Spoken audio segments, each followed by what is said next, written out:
Hi there, I'm Jen, this is Remembered Reads, and this is going to be my final wrap-up for March Mystery Madness. March Mystery Madness was a month-long read-along slash readathon. It was hosted by Elizabeth, Troy, and Di, and I will link all three of their channels below, and I'll also link to the Goodreads group.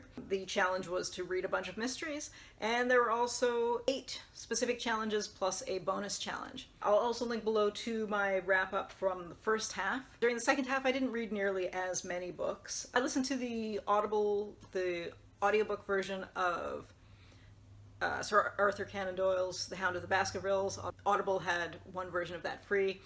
It was fine, can't complain about a free book. I am not the world's biggest Sherlock Holmes fan, to be honest. This one I think was better than a lot of them for me because I don't like the character, and this one was primarily about Watson. Sherlock Holmes only shows up basically at the end. So I enjoyed that. The voice actor who was doing the narration did not do a great job with some of the accents, so he was doing some accents of a few of the servants and of this character who had lived in the United States and Canada, and both of those were kind of not so good. But it was fine. I think everybody knows that story. I followed that up with another audiobook that was free on Audible, and that was of MC Benton's Agatha Raisin and the Quiche of Death.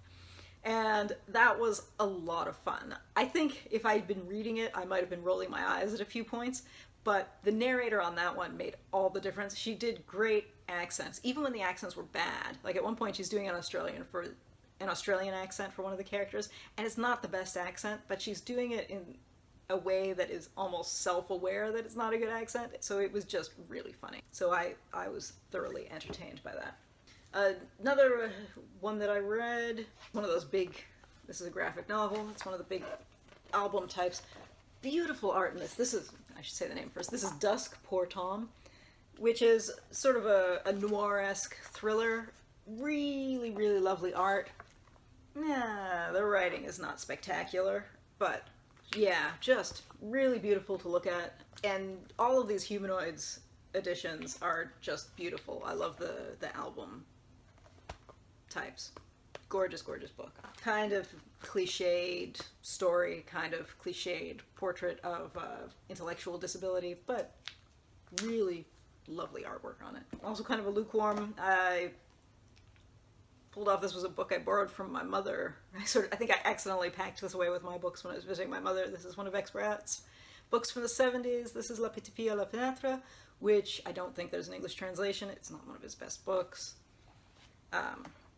It's a little bit like Rear Window, sort of ish. Yeah, but it is what it says on the tin, regardless of how good or bad.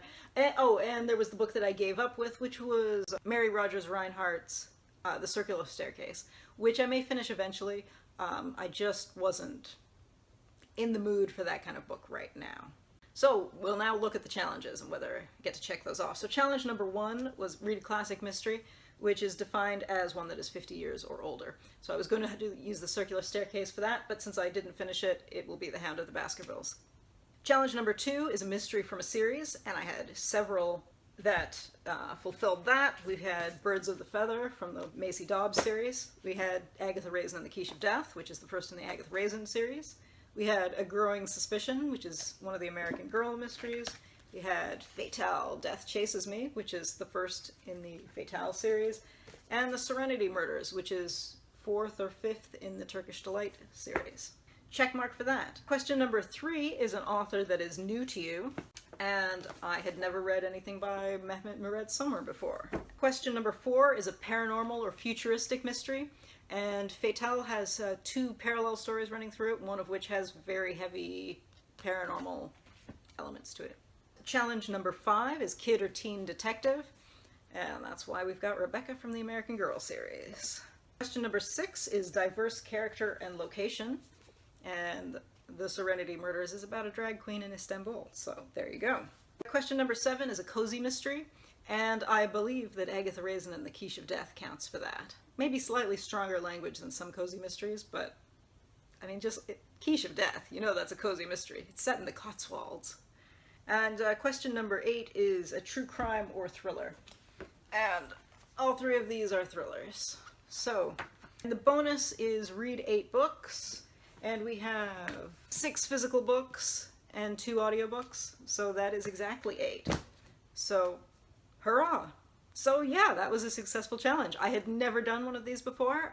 I rarely read that many mysteries in a row. I always read a few mysteries a year. I have a few series that I follow and a few series that I share books with my mother with, and we have a lot of fun that way, but I've never dedicated a month to one genre like this before, so it was a lot of fun.